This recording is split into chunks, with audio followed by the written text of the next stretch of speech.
Wednesday the 17th of June 2009, Armthorpe School, Doncaster, South Yorkshire.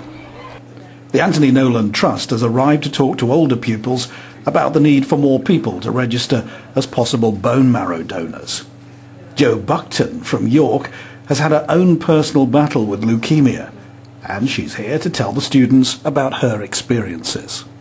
I was diagnosed with leukemia in 2007. I was quite poorly with flu-like symptoms, and then I got some big bruises on my leg and took myself off to the doctors, and they told me I had AML leukemia.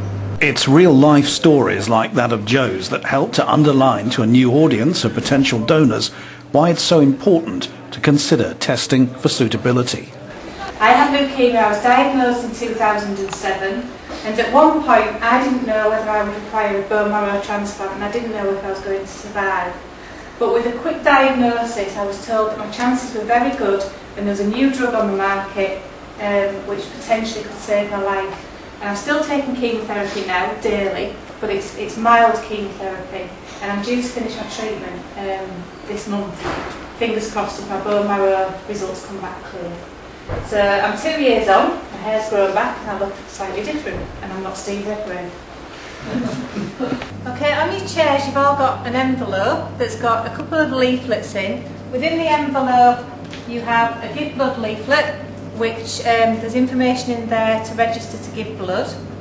You have a Transplant Save Lives leaflet, which again there's a registration form, and also a Z card for Register Be a Lifesaver. The pupils were provided with plenty of information to read, as well as a questionnaire to survey their thoughts on all aspects of organ and blood donation. Hannah Wales from the National Blood Service was also on hand to answer any questions they might have. If you've had an illness and it means you can't give blood, can you reapply to do it? It depends really on what the illness was. There are a lot of guidelines to who can and can't give blood. If it's a cancerous type of thing, then I'd say no. All the information is available online. You can fill in a simple form of donor health check online. There's an A to Z. Say if you've had or something along the lines of anemia, it's listed alphabetically, and it will tell you on the website whether you can or can't donate after that. Can you give blood if you've had blood given to you? Yeah. Literally, if you've been ill enough to need blood, then it's the way that your blood type changes. If you receive blood from somebody else, it can totally alter your own blood typing, and it's a no. I was lucky. I was able to find a match from a 30-year-old woman in Germany, and I was just touched by the incredible generosity of that act, and it inspired me really to sort of keep on with this campaign.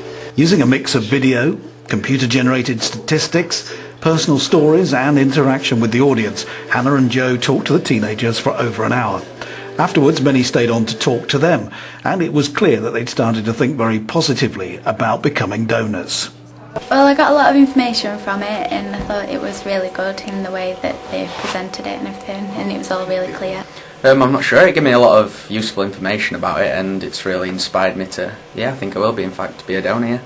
When I come of age, but obviously now I can't, but I think when I'm old enough I'll definitely be interested in doing it, because I want to help people, so yeah, definitely. I'd like to donate to find out my own blood type and see if I can, if it's rare, if I can, help someone that's never, aren't registered and they can't, get a blood type to suit them. Yeah, I thought it was a really good presentation. I'm pretty much definitely interested in becoming a donor once I'm age. It was really good. It made me change my mind. To start with, I put that I might give blood and stuff, but then I put definitely at the end. I think we got really good feedback. Students coming up at the end saying that they want to sign up and they were frustrated that they can't sign up now because they're too young. And I thought that was just amazing. I think we really kind of got a message across between myself and Hannah.